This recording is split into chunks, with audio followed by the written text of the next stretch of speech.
No he hablado en exactamente 2 semanas, 5 días, 7 horas y, según el reloj del tablero de instrumentos de mi manejador, 53 minutos. Me remuevo en el asiento, incómodo. Las esposas son crueles, pero necesarias, según los adultos. Estamos en una autopista. No sé cuál, solo que no fue destruida. Es raro ver una carretera intacta. La radio estaba encendida y estaba disfrutando de la música de Taylor Swift de la vieja escuela hasta que mi representante cambió a las noticias con un violento toque de dedo. Buenas tardes. Son las 5 p.m., hora de las noticias locales y nacionales y el pronóstico del tiempo, dice una voz de mujer entre la estática, y me apresuro a apagarla. Hacía días que no me sentía sofocada, pero ahí estaba, esa sensación de ahogo retorciéndome la garganta. Siento como si inhalara humo, como si me ahogara en jarabe. Sin embargo, antes de que pueda, mi cuidador me mira fijamente. Hay una razón por la que me lo asignaron. Lo oigo tan claro como el agua en mi cabeza. Ni se te ocurra pensarlo.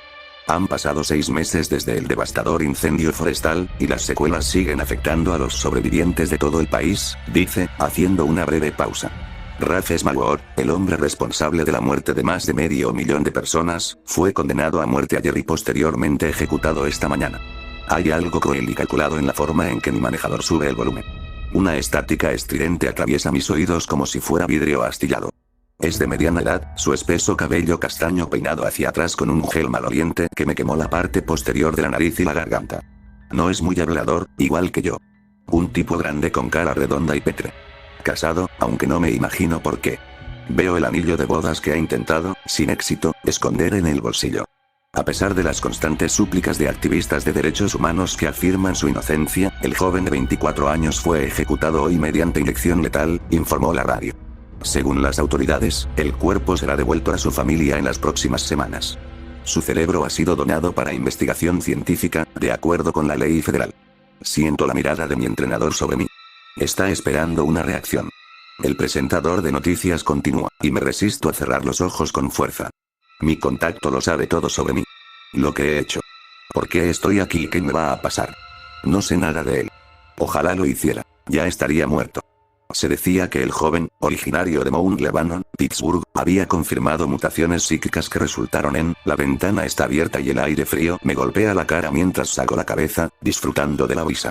Las ruinas de lo que fue mi pueblo pasan como una mancha grisácea. Edificios y casas derrumbadas, aceras volcadas y puentes reducidos a escombros. La voz del presentador se convierte en estática al entrar en un túnel, y agradezco brevemente el silencio momentáneo. No dura. En otras noticias, los CDC han anunciado un posible vínculo entre, mis ojos vuelven al reloj del tablero. 2 semanas, 5 días, 7 horas, 59 minutos desde mi última conversación. He pensado en cuáles podrían ser mis primeras palabras. ¿Pido un abogado? ¿A mis padres? O tal vez simplemente les diría a todos que se vayan a la mierda. Mi manejador cambia la estación nuevamente, esta vez a otro presentador de noticias.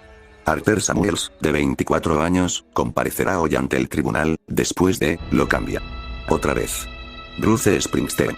Él sonríe, sube el volumen y se recuesta en su asiento. Pasamos por delante de un Pizza Hut. Extraño la pizza. Aunque el edificio sigue en pie, los cimientos se están desmoronando y las ventanas están reventadas. Salgo de mis pensamientos cuando mi manejador gira el volante hacia la izquierda. Frente a nosotros, el camino se hunde repentinamente en un socavón, un agujero roedor de nada. Me acomodo en mi asiento y me relajo en el cálido cuero. Conozco los coches, pero nunca he ido de copiloto. Siempre estoy atrás, ya sea en una jaula o en el maletero. Siempre listo para movilizarme, para seguir órdenes. Desecho ese pensamiento. ¿Podemos pedir pizza?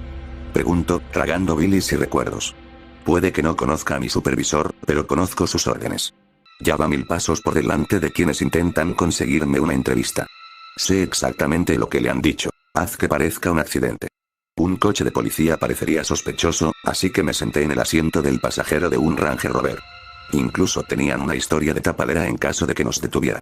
Eres un padre que lleva a su hija a la zona de evacuación 3. Llévala a un lugar tranquilo. No dejes rastro. Ya tengo dolor de cabeza y no es la colonia de mi manejador. El dolor es sordo, colores brillantes zigzaguean en mi visión. Se siente intrusivo, como si me estuvieran clavando un cuchillo en el cráneo. Puedo ver brevemente 3 paredes de un callejón, su cuerpo abultado entre mí y la libertad. Quiero pizza, digo más alto, levantando la cabeza. Noto un sutil cambio en el lenguaje corporal de mi guía. Es bueno disimulándolo, pero yo aprendo rápido. De hecho, sonríe. Antes de que me mates, añado mientras mis ojos encuentran el reloj del tablero. Son las 6 de la tarde y está previsto que muera a las 6:30 de la tarde, según sus órdenes. ¿Qué tipo de pizza? Me sorprende con una respuesta, señalando hacia adelante. Su acento no es el que esperaba. Boston. Reprimo las ganas de pedirle que diga café. Mira a tu alrededor, cariño. Te propongo un trato. Si me indicas un McDonald's que funcione, te compraré una cajita feliz. Tienes razón. No hay nada más que una mancha gris y desorientadora de hormigón al pasar. Ni rastro de los arcos dorados. Me concentro en el tablero, con sus brillantes números rojos. Los números son todo lo que conozco. Conozco el tic-tac del reloj. Conozco las tejas del techo. Conozco los cuadrados de las alfombras y los tapetes y los patrones de los vestidos. Llevo contando toda mi vida. Contando cuando me aburro, contando cuando estoy cansada, contando cuando me entretengo, y aquí estoy, contando de nuevo. Han pasado 2489 días, 35 horas, 13 minutos y 43 segundos, desde que comí pizza recién hecha. Mamá la hacía desde cero. Extraño el queso. Extraño la pizza caliente y picante que me quema la lengua. Extraño el primer bocado. Cuido mis palabras, manteniendo la mirada al frente. ¿Sabes? Incluso a Ted Bundy le dieron una última comida. Captó una leve sonrisa burlona en su rostro, por lo demás impasible. ¿Dónde aprendiste eso? Netflix, dije. Se negó a una última comida, así que le dieron la comida estándar. Noté que se relajaba un poco. ¿Quieres una última comida? Claro. Su mirada se desvió hacia el camino. Dime por qué lo hiciste primero. Sopeso mis próximas palabras. No tengo nada que perder. Voy a morir miro el reloj del tablero. 23 minutos y 8 segundos. No digo lo que quiero decir, lo que me bulle en la garganta, lo que se me pega obstinadamente bajo la lengua. En cambio, me quedo muy quieta. ¿Sabías que cuando desarmas una muñeca y la vuelves a armar, nunca vuelve a ser la misma? Otra mirada al reloj. 21 minutos. Mi guía suspira. Afuera, hemos entrado en una ciudad, pero no la reconozco. Ya no hay señales, así que no sé qué ruta seguimos. Solo la misma vista que he tenido desde que me apretujé en el asiento del copiloto de este coche. Una grieta irregular que atraviesa el corazón del país. Creo ver las ruinas de un hotel, tal vez. Luego un salón de manicura. Siguen sacando cuerpos como si fueran piezas de muñecas de entre los escombros. Aparto la mirada rápidamente, agachando la cabeza. Mi guía mete la mano en el bolsillo, saca un cigarrillo y lo enciende. Da una larga calada, echando el humo por la ventana. No entiendo tu analogía, chico. No estoy seguro de que es una analogía. Cierro los ojos, negándome a mirar. Cuento los segundos de todas formas, porque no puedo evitarlo. Necesito contar. 18 minutos. Mantengo la cabeza agacha mientras pasamos junto a una multitud de supervivientes que ya golpean las ventanas. Llevan carteles y fotos con rostros de desconocidos. Cuando una mujer salta delante de nosotros y golpea el parabrisas con las manos, mi cuidador baja rápidamente la ventanilla. Empiezo a entrar en pánico. Ardor en el pecho. Retorcimiento de garganta. Es como vomitar, pero los gritos que se me atascan en la garganta no son míos. Saben a vómito con sangre. No miro el reloj ni los números que normalmente me tranquilizarían, porque ya están en cuenta regresiva. En 4º grado, me castigaron por primera vez. Intento encontrar un punto de apoyo. No hay parches ni estampados en los asientos del coche, así que cuento las marcas de mis vaqueros. Ya puedo sentirlos. Golpean como rayos, cada uno más doloroso, como un pico en mi cráneo. Cada voz me hace querer gritar, pero no puedo protegerme. No puedo bloquearlos con las manos, e incluso si tuviera manos para taparme los oídos, se filtrarían. Los veo como colores, brillantes explosiones de luz que iluminan el fondo de mis ojos. No tengo miedo de los muertos, de los cuerpos que son sacados de los cimientos derrumbados. Tengo miedo de los supervivientes. Suenan como estática de televisión. ¿Dónde está mi hijo? Nombres que desconozco. Hombres. Mujeres. Niños. Todos cobran vida en mi interior, voces que chocan entre sí, inconexas y rotas. ¿Dónde está mi hija? Los he perdido, todos. Todos ellos, están, muertos. Desaparecido. Estoy solo, estoy cansado. Tengo hambre. Intento apartarlas, pero son inmensas. Violentas. Las voces se convierten en imágenes. Las imágenes se convierten en rostros. Los rostros se convierten en recuerdos, y algunos son lo suficientemente fuertes como para impregnarse en mí. No. Soy yo quien se aferra a ellos, una enfermedad que se arrastra dentro de sus cabezas. Puedo ver desde la perspectiva de una niña. Veo sus brazos extendidos hacia su madre, pero su madre ya no está. Siento su agonía, su soledad, su dolor. Me arrepiento de haberla dejado entrar. Mami. Sus palabras me suben por la garganta. Puedo ver a través de sus ojos. Puedo ver una mesa familiar. Puedo ver la sonrisa orgullosa en el rostro de su maestra. Bob Esponja en la televisión y estrellas de plástico en el techo. Intento quitármela de encima, pero es como salir de arenas movedizas. Es demasiado espesa y estoy atrapada, ahogándome, sofocándome, gritando. Como ella. Mami, ¿dónde estás? ¿A dónde fuiste? ¿Dónde está papá? Hubo un terremoto fuerte, mami. No encuentro mi casa. No encuentro a mi conejito. No encuentro a Spencer, quítate del camino, pequeña. El mundo se sacude violentamente y soy arrancado de ella. Volando. Pero no hay nadie que me atrape. Salgo disparada hacia adelante en mi asiento mientras mi cuidadora pisa el freno, con los ojos abiertos de golpe, jalados hacia atrás por el cinturón de seguridad. Ya siento el sabor de la sangre en la boca. No puedo ver por un momento. Todo está borroso. Sus recuerdos se fragmentan. El nombre de la niña está en mi lengua. Aria. Tomamos otro camino que conduce a la ciudad y los pensamientos de Aria se desvanecen en un gemido apagado. Al igual que el servicio de telefonía celular, cuanto más conducimos, la mente de Aria se separa de mí, pieza por pieza. Entonces ella se fue. Me concentro en mis palabras, en mis últimas palabras, la última vez que podré contar mi historia. En 4º grado, recibí mi primera detención. Te pregunté por qué mataste a 500.000 de personas, espeta mi agente. Su voz es como un ancla que se cuela entre el silencio. No es tu maldita historia de vida. Siento movimiento. Solo está bajando el volumen de la radio. Continúa, dijo mientras nos acercábamos al límite de la ciudad.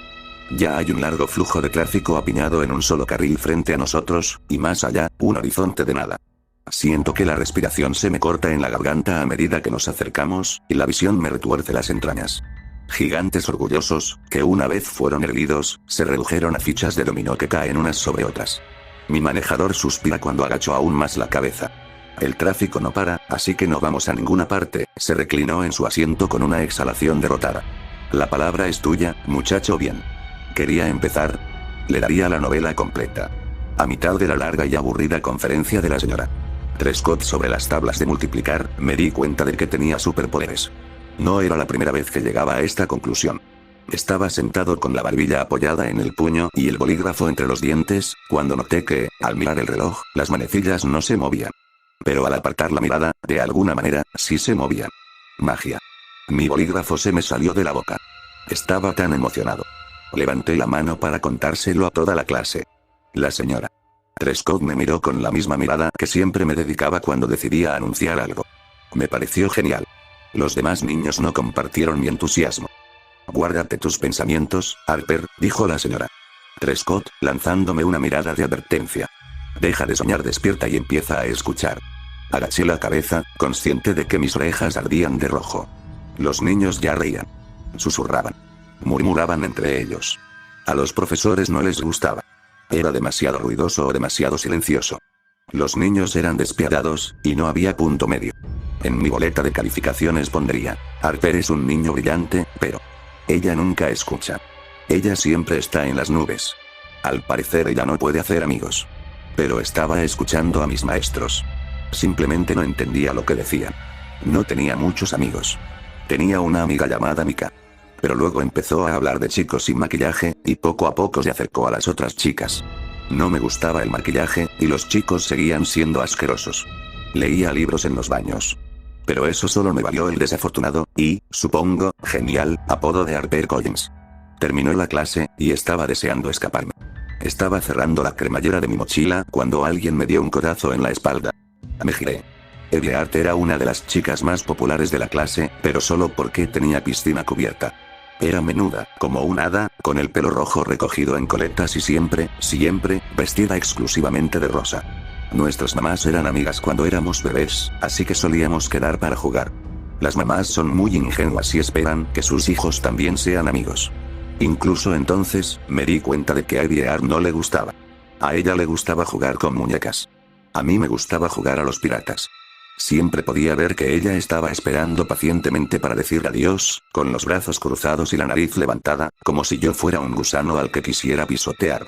Cuando tuvo la edad suficiente para tomar sus propias decisiones, Evie me tomó aparte después de que me invitaran a su pijamada y me dijo: sé que mi mamá te sigue invitando a mi casa porque nuestras mamás son amigas, pero no me caes bien, Harper. No quiero que estés en mi casa. Dile a tu mamá que no te caigo bien. Así que ese fue el final de esa hermosa amistad. Fui directo con Evie y le dije que ella tampoco me gustaba y que parecía un caballo. Eso abrió una brecha entre nuestras madres. Me vi obligado a disculparme por ofender a la pobre e indefensa Evie, que me sonreía con sorna a espaldas de su madre. Evie, la niña malcriada, consiguió lo que quería, y mi madre, discretamente, la expulsó de las reuniones familiares. Evie solo me daba un codazo en la espalda cuando quería algo. Sonreía, lo cual era raro. Evie solo sonreía así cuando estaba a punto de arruinarle el día a alguien. Hola, Harper. La sonrisa de Evie era sospechosamente amistosa. Me agarró de los hombros y me llevó hacia el fondo del aula, donde nuestro profesor ayudaba a Freddy a subir la cremallera de su mochila. Te reto a que le preguntes a la señora Trescott qué significa DIF. No esperaba que alguien realmente lo dijera. La voz provenía de un moreno pecoso encorvado sobre su escritorio, con los ojos pegados a su 3DS. La señora Trescott levantó la cabeza de golpe, con el rostro ensombrecido. Vi la sonrisa burlona de Freddy. Lo siento, ¿qué fue eso? Te lo acabo de decir, murmuró el chico, mordisqueando distraídamente su lápiz. Eso es lo que significa. Castigo, Rafe. Ladrió la señora Trescott. Tú también, Evelyn. Deberías saberlo. El niño, Rafe, dejó caer su 3DS con los ojos abiertos. Pero, justo estaba diciendo lo que significa. Detención, repitió la señora Trescott con tono de advertencia. No discutas conmigo. Pero, Rafe, espetó. ¿Quieres que llame a tu padre? Rafe cerró la boca de golpe. En lugar de replicar, hundió la cabeza entre los brazos, gimiendo. ¡Qué estupidez! Ni siquiera lo decía en serio. Estaba diciendo lo que quería decir. Pero señora Trescott, canturreó Evie. Harper también le dijo, no me interesan las políticas del patio de recreo, se queja mi manejador, devolviéndome al presente. Llueve. Gotas gruesas golpean el parabrisas, deslizándose por el cristal. El cielo está más oscuro. Lo que significa que se me acaba el tiempo. Me arriesgo a mirar el reloj del salpicadero. 15 minutos y 8 segundos me devuelven la mirada. Nos detenemos bajo una luz roja bajo la amenazante sombra de un rascacielos que se alza como un dios herido. El corazón de la ciudad es tan deprimente como el resto de la calle. Si entrecierro los ojos, puedo ver la cabeza de la Estatua de la Libertad, o lo que queda de ella, su icónica corona de esmeraldas, asomando desde el Hudson. He visto películas así. Pero siempre había un monstruo, siempre algo a lo que temer. Apoyo la cabeza en la ventana. Veo callejones sombríos que aún siguen en pie, incluso sumideros poco profundos donde pueden deshacerse de mi cuerpo. Otra mirada al reloj. 13 minutos y 23 segundos. Mi cuidador tamborilea con los dedos sobre el volante. No quiero forraje, chico, murmura, con la vista fija en la carretera. La luz verde parpadea y avanzamos a trompicones. Vaya al grano, hasta ahí llegó la demora. En castigo solo estábamos los tres. Evie y Rafe estaban sentados en la última fila, susurrando y golpeando sus bolígrafos, mientras yo me desplomaba en un asiento de la primera fila, medio dormido. Fui el único que se dio cuenta cuando la señora Trescott metió la mano en su escritorio y sacó una pistola. No parpadeó. Sus brazos se movieron como si no fueran suyos, como una marioneta. Sucedió tan rápido. Casi demasiado rápido para registrar lo que estaba sucediendo. Levantó el arma, se la metió en la boca, y yo no podía moverme. Abrí la boca para gritar, pero no me salió nada. Estaba paralizado. No podía llorar. No podía respirar. El van rompió el silencio, donde solo se oían mis respiraciones temblorosas. Su cuerpo se balanceó como una marioneta y luego se desplomó de bruces sobre el escritorio. El rojo floreció sobre los papeles que había estado calificando, moviéndose rápido, filtrándose por los bordes.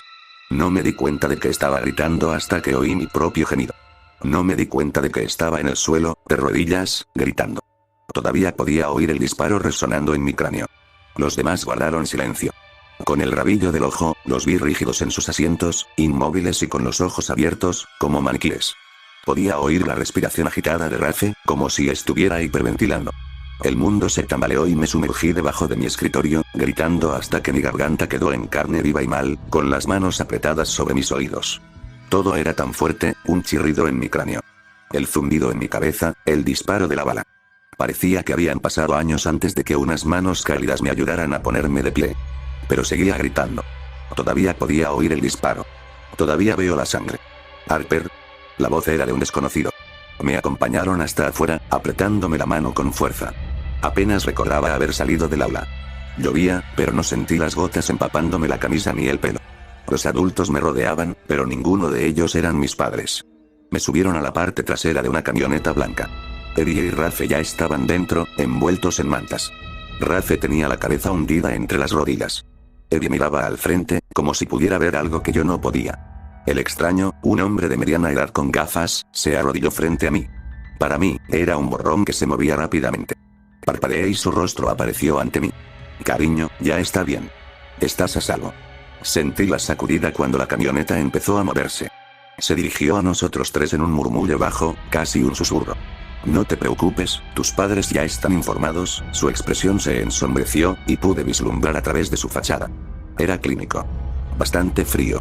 Casos como estos requieren tratamiento inmediato, siguiendo la ley de niños primero. Extendió la mano, aunque ninguno de nosotros se la estrechó. Hola. Me llamo Dr. Wonder y soy de la División de Defensa contra Traumas Infantiles. Su voz era suave, como el mar rompiendo en mis oídos, mientras la camioneta me balanceaba de un lado a otro. Llámalo protección de testigos, pero para tu edad. Solo serán unas semanas. Piénsalo como unas vacaciones. Nos aseguraremos de que ustedes tres estén bien, y tú puedes faltar a la escuela. Se rió entre dientes y se recostó. ¿No te parece divertido? Dr. Wonder. Interrumpe mi supervisor de nuevo, devolviéndome a la realidad. 11 minutos y 3 segundos. ¿Por qué tu maestra de cuarto tenía un arma? Me relajo en mi asiento. Fue algo así. Se burla. Cuenta la historia correctamente o no la cuentes. Abro la boca para responder, pero unas luces rojas borrosas y parpadeantes que veo delante la cierran.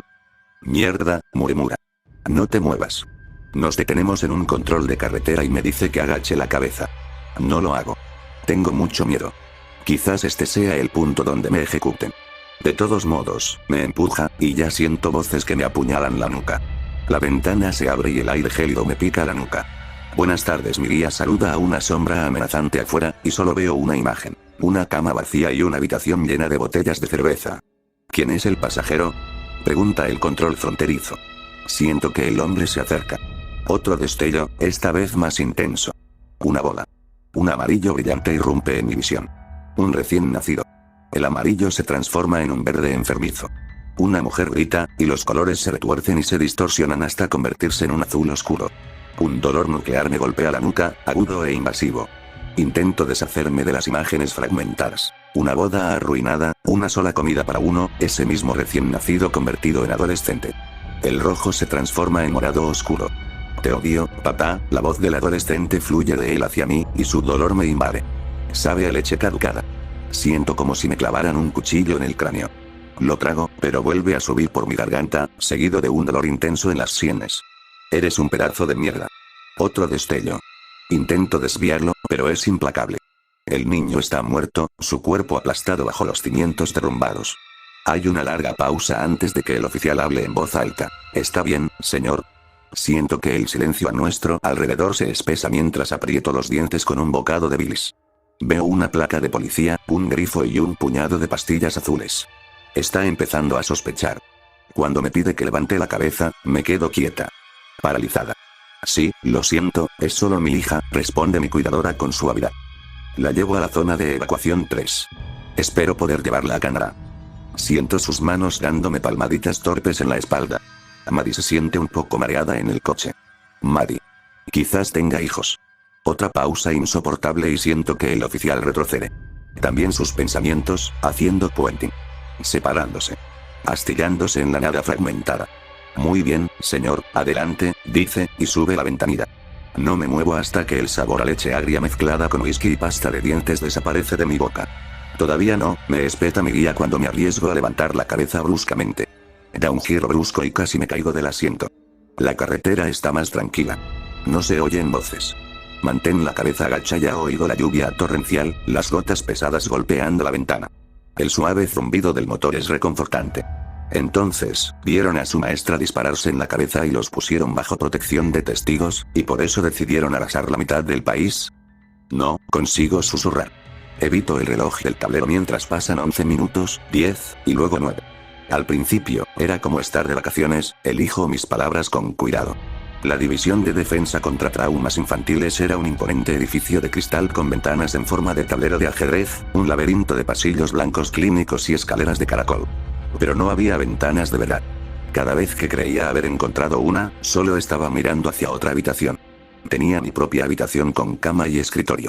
No me gustaba el ambiente clínico, parecido al de un hospital, ni el hedor a antiséptico que contaminaba todos los pasillos.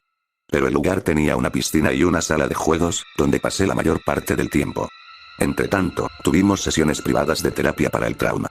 El doctor Wilhelm nos dejó claro que nos quedaríamos 2 semanas y que luego nuestros padres nos recogerían. Así que lo aprovechamos al máximo.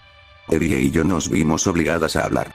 Se giró hacia mí mientras jugábamos al Monopoly en la sala de juegos y me dijo, con los ojos abiertos y sin pestañear, ¿crees que Rafe me está mirando? Supuse que, al ser yo la única chica en la habitación, no tendría más opción que chismorear conmigo. Yo tenía 10 años, así que no pensé que Rafe, que estaba sentado frente a nosotros, mirando al vacío con las manos apretadas en puños, la estuviera mirando. No hablamos del elefante en la habitación, porque Evie todavía estaba teniendo ataques de pánico y Rafe entraba en un estado de trance cada vez que yo era lo suficientemente valiente para mencionar lo que vimos. Esa noche fue la última vez que vi a Evie y a Rafe por un tiempo. Esperaba que me enviaran a casa por la mañana. Pero cuando una enfermera me despertó, en lugar de desayunar me llevaron suavemente a una pequeña habitación blanca. Había una mesa con un plato de huevos estrellados, tostadas y un vaso de zumo de naranja natural. La enfermera se presentó como la doctora Caroline. Se sentó en su escritorio desordenado y me hizo un gesto para que me sentara y empezara a comer. Lo hice. La comida de la cafetería era avena o carne misteriosa, así que los huevos fueron una sorpresa. Me hicieron preguntas mientras comía. Solo los habituales, como mis pasatiempos y mis materias escolares favoritas. Le dije que odiaba las matemáticas, y ella respondió, a mí tampoco me gustan. ¿Te gusta contar, Harper? ¿Puedes contar hasta 20? Se acercaba. Estaba en mi último bocado de huevos, cuando sentí un pinchazo en la nuca. Me dolió. Un escalofrío me recorrió la espalda, como si me estuvieran echando hielo por la espalda. Mi tenedor cayó al plato y casi me ahogo cuando sus dedos helados me pusieron una tirita. No te preocupes, dijo, es solo algo para que no te dé tanto miedo. Eso es duro, chico. En este momento mis ojos arden y las lágrimas ruedan por mis mejillas. Teníamos 10 años, le digo a mi cuidador, apretando los ojos. Esta vez, me niego a mirar el reloj. 8 minutos y 4 segundos para contar nuestra historia. No espero compasión, pero hacía tanto que no lloraba. Llorar era de poca monta, me dijeron. Llorar no fue la respuesta correcta. Dejó de sentirse como vacaciones cuando esos pinchazos en mi cuello se hicieron más frecuentes. Nos drogaban todas las mañanas con una puñalada en el cuello. Siempre había huevos y jugo esperándome. Al cuarto día, lo vomité todo. Recuerdo ver motas rojas en el vómito y me dolía el estómago. Me dolía la cabeza. Me dolía todo. Al acostarme en la cama, mi cuerpo se sentía mal y rígido, como si fuera una marioneta con hilos. Pregunté si podía irme a casa, pero recibí la misma respuesta. Ay, Harper, aún no han pasado 2 semanas. No te preocupes, pronto podrás irte a casa. Solo faltan unos días. Los días se convirtieron en semanas, y luego en meses. Estábamos aislados en habitaciones blancas y sofocantes. Sin padres. No vi a los demás durante 3 meses, y en ese tiempo, me di cuenta de que contar era mi única vía de escape. Me dejaron solo durante días sin comida ni agua. Empecé a contar las tejas del techo. Luego las baldosas del suelo. Luego mi respiración. Mi techo tenía exactamente 5.678 baldosas y media. Tuve que arrodillarme y contar cada baldosa para ser completamente preciso. 18.127. Cuando las voces empezaron a susurrarme en la cabeza, lo llamaron esquizofrenia idiopática. Es una respuesta al trauma, Harper, me dijeron. Pero las voces se hicieron más fuertes. Incluso con más pruebas y tubos de plata en el brazo, y una cirugía que no quería. Me cortaron todo el pelo y me dijeron que empezaría a sentirme mucho mejor. Pero sentado en una pequeña habitación blanca y tenuemente iluminada, con la cabeza sumergida en agua helada, esas voces solo se hicieron más graves, arraigándose en mi cabeza.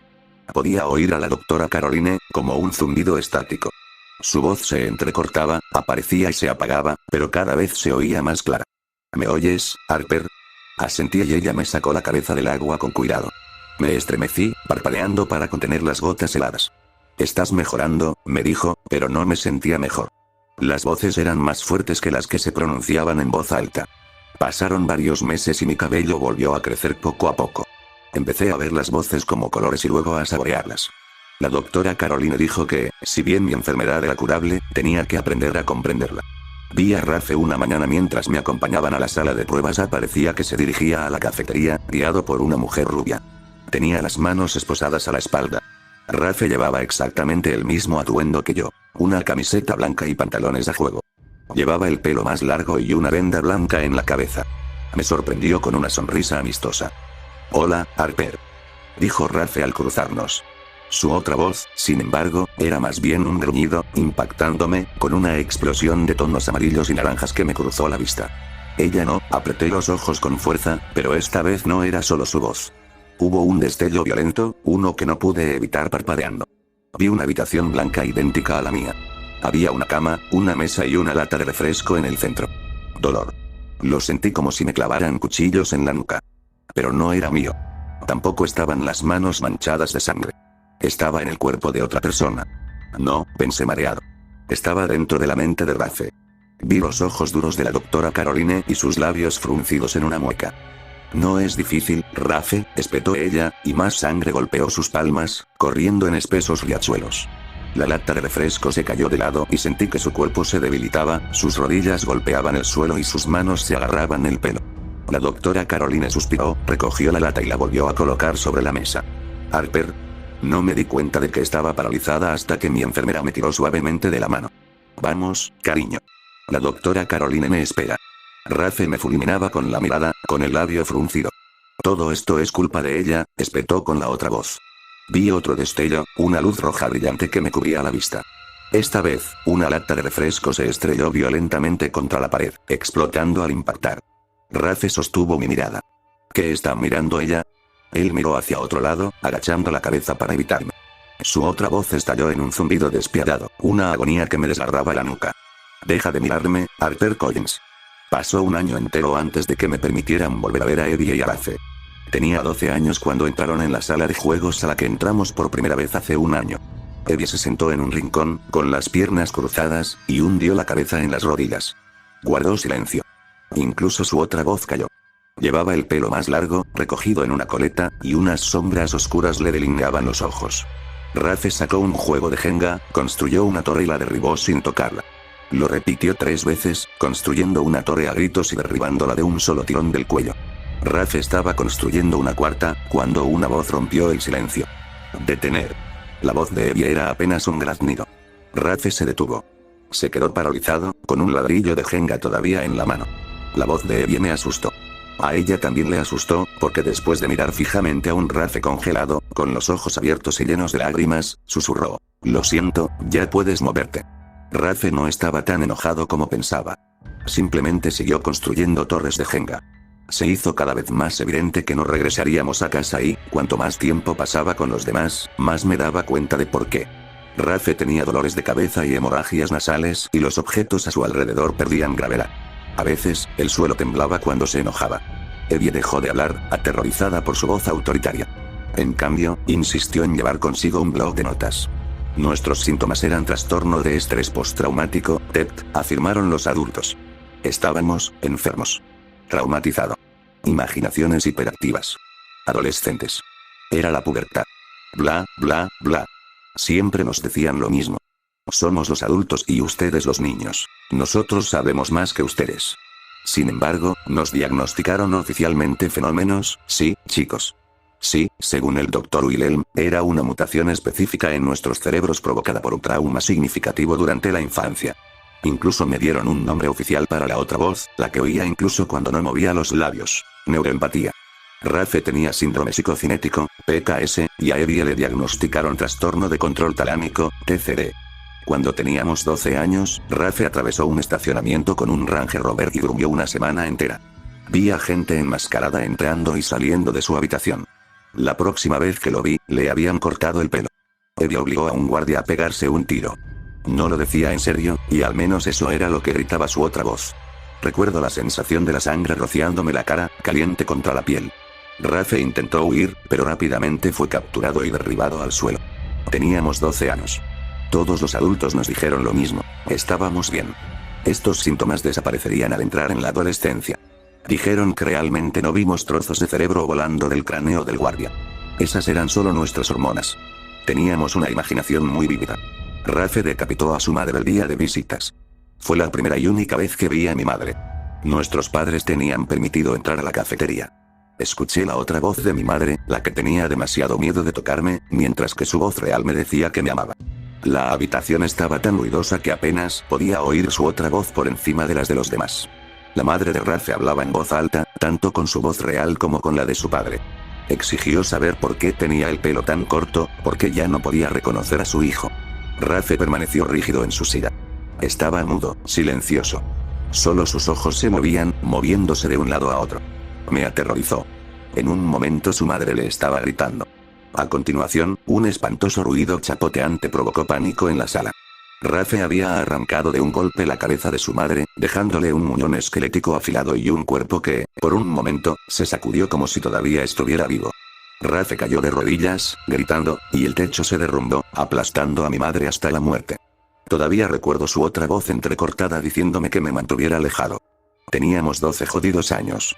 Se llevaron a Rafe, histérico, con cada luz astillándose, cada dispositivo apagándose, el suelo retumbando bajo mis pies. No lo vi ni a él ni a Evie hasta nuestro primer despliegue, a los 17 años. Cuando tenía 17 años, había contado exactamente 258.789 placas de techo. Me había crecido el pelo hasta la barriga. No recordaba por qué mi habitación estaba cubierta de sangre, por qué mi propia mierda estaba manchada en las paredes. No recordaba nada más que huevos fritos. Estaba acostado boca arriba contando manchas de mierda en el techo cuando me sacaron de mi pequeña habitación. No sabía el día ni la hora ni el año. Tenía 15 años la última vez que me miré al espejo. Tenía las manos ensangrentadas de intentar arrancarme la garganta. Me llevaron por esos mismos pasillos en espiral, pero esta vez conocí a cada uno de ellos. Conocí a mi guardia, incluso cuando llevaba la cara enmascarada. Sucia. Tenía 2 hijas y un marido. Cuando me agarró la muñeca, Sucia tuvo cuidado de usar guantes. Si no lo hiciera, le diría que su marido había muerto y que ella había asesinado a sus propios hijos, tirando sus entrañas al inodoro y comiéndose el resto. El doctor Wilhelm me recibió afuera, donde me metieron en la parte trasera de una camioneta policial y me dieron órdenes de rastrear a un traficante de drogas. Ya podía olerlo. Estaba al otro lado de la ciudad, y yo veía toda su vida, abandonado a los 8 años y obligado a criarse solo. Vi baños de hotel sucios y mujeres aprovechándose de él, un diluvio de verde y marrón ahogó mi visión. Sus pensamientos olían a vómito. Lideré la persecución por toda la ciudad. Mi trabajo era localizar a la gente y dejaría el resto a los demás. Hacía tanto tiempo que no los veía que apenas reconocí a Eddie cuando saltó del asiento del copiloto del Hummer. Llevaba una sudadera enorme, con la capucha puesta sobre su pelo teñido de negro, que le colgaba entre los ojos entrecerrados. Tenía las manos atadas a la espalda y, sin embargo, los adultos que la rodeaban parecían asustados. Evie era conocida como un presagio. Cuando apareció, el aire se enfrió y bandadas de pájaros se dispersaron por el cielo. Podía ver mi aliento mientras ella gritaba con esa otra voz, un sonido tan poderoso que me hizo caer de rodillas. Ella le ordenó al hombre que se detuviera, pero de alguna manera, él siguió corriendo. Rafe no solía ser contratado para este tipo de misiones. Se le consideraba un último recurso. Pero este tipo era muy conocido, así que lo necesitaban. El chico de 17 años fue sacado a rastras de la parte trasera del coche, amordazado, con una bolsa de la cabeza desenfundada. Con una sola mirada, Rafe arrojó al agresor a un contenedor de basura. Cuando le dijeron, ya basta, lo descuartizó y usó sus intestinos para estrangular el cadáver. No me miró. Ni siquiera se miró a sí mismo. Rafe estaba cubierto de sangre, vísceras y tierra. Su cabello era espeso, pegado a sus ojos, abiertos y sin pestañear. No habló, gruñendo cada vez que alguien que no fuera su manejador se acercaba demasiado. Cuando Evie me lanzó una gran sonrisa, me di cuenta de que ya no tenía lengua. Harper, dijo su otra voz riéndose en mi cabeza. Qué gusto verte de nuevo. De camino a casa, los 3 nos sentamos atrás. Rafe apoyó la cabeza en mi hombro. Fingí no oír su otra voz. Éramos un equipo especial que cazaba gente malvada. También conocido como la Unidad Wildfire. Ya basta, chico, mi manejador me saca de ese estado. Abro los ojos y miro el reloj. Son las 6:28 p.m. El coche se ha parado y todo está en silencio. Sonrío mientras mi cuidador empuja la puerta y me lleva a las calles con alcantarillas. Caminamos al borde de una grieta que divide la tierra en 2. Me gusta la sensación de las gotas de lluvia resbalándome por la nuca. Me empuja hacia un callejón estrecho. La culata helada de su pistola encuentra mi columna vertebral. Pero no tengo miedo. No hay otras voces. Solo silencio, y me deleito en ello. ¿Y entonces? ¿Por qué lo hiciste, chico? ¿Por qué lo hice? Después de que me drogaron, me ataron y me extrajeron la médula ósea mientras aún estaba consciente. Después de arrancarle la voz a Evie y convertir a Ralph en un perro de ataque glorificado. ¿Por qué quemé todos los cerebros? ¿Por qué dejé que Ralph saliera de su jaula para destrozarle la cara al Dr. Wilhelm? ¿Por qué Evie se metió en la cabeza de cada ciudadano estadounidense y les dijo que murieran? ¿Por qué Ralph dividió el mundo en dos con un solo ataque de pánico? Siento que sonrío mientras el arma de mi manejador se separa brevemente de mi columna para poder recargarla. Porque somos niños. Me río y cierro los ojos. No conocemos otra cosa. 6:30. Ya puedo sentir sus pasos y me deleito con cada uno de ellos. Métete la pistola en la boca, ordena la otra voz de Evie a mi entrenador. Siento que su determinación se desmorona. Deja caer los brazos a los costados. Y aprieta el gatillo, ni siquiera salto cuando su sangre salpica la parte de atrás de mi cuello. Cuando me doy la vuelta, Evie no sonríe. A sus 24 años, sigue siendo diminuta. Arqueo las cejas al ver su elección de ropa, un vestido de novia. Noto un hilo rojo que le sale lentamente de la nariz. Evie solo tiene una pregunta. ¿Dónde está Rafe?